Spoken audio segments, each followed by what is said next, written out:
ಹಾಕ್ಸಿದ್ರೆ ಆಮೇಲೆ 28-30 ಅಂತರ ಇತ್ತು ಒಂದೊಂದು ಗಿಡಕ್ಕೆ. ಆಮೇಲೆ ಅದು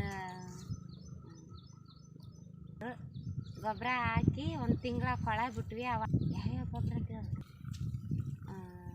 ಬೇವಿನ ಹಿಂಡಿ, ಎರೆಹುಳದ ಗೊಬ್ಬರ ಅದನ್ನೆಲ್ಲ ಕೊಟ್ಟಿದ್ರು. ಅವ್ರು ಕೊಟ್ಟಿದ್ಮೇಲೆ ಮತ್ತೆ ನಾವು ಒಂಚೂರು ಗೊಬ್ಬರ ಹಾಕಿ ಅಂದ್ರ ತಪ್ಪಲ ಅವೆಲ್ಲ ಹಾಕಿ ಒಂದು ತಿಂಗಳ ಕೊಳೆ ಬಿಟ್ವಿ.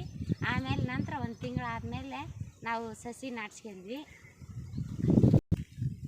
ಗಿಡ ನಾಟ್ಸಿದ ಮೇಲೆ ಮತ್ತು ಬೇಸಿಗೆ ಟೈಮಲ್ಲಿ ಅವರ ನೀರು ತಂದು ಟ್ಯಾಂಕರ್ ತೊಗೊಂಬಂದು ಅವರ ನೀರು ಬಿಡ್ತಾರೆ.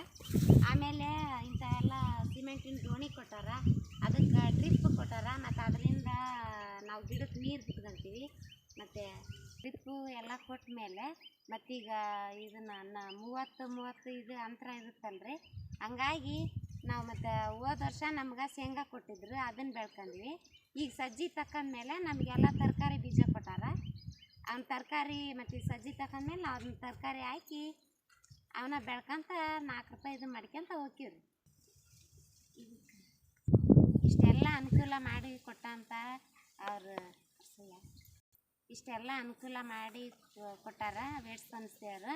ಮೇಡಮರು ಸರ್ ಎಲ್ಲರೂ ಬರ್ತಿರ್ತಾರೆ. ಎಲ್ಲ ಗಿಡ ಹೆಂಗೆ ಏನು ಎಲ್ಲ ನೋಡ್ಕೊಂಡು ಹೋಗಿರ್ತಾರೆ. ಗೊಬ್ಬರ ಎಣ್ಣೆ ಮತ್ತು ಏನಾರ ಇದಾದ್ರೆ ಅಂತ ಎಲ್ಲ ಅನುಕೂಲ ಮಾಡಿಕೊಡ್ತಾರೆ.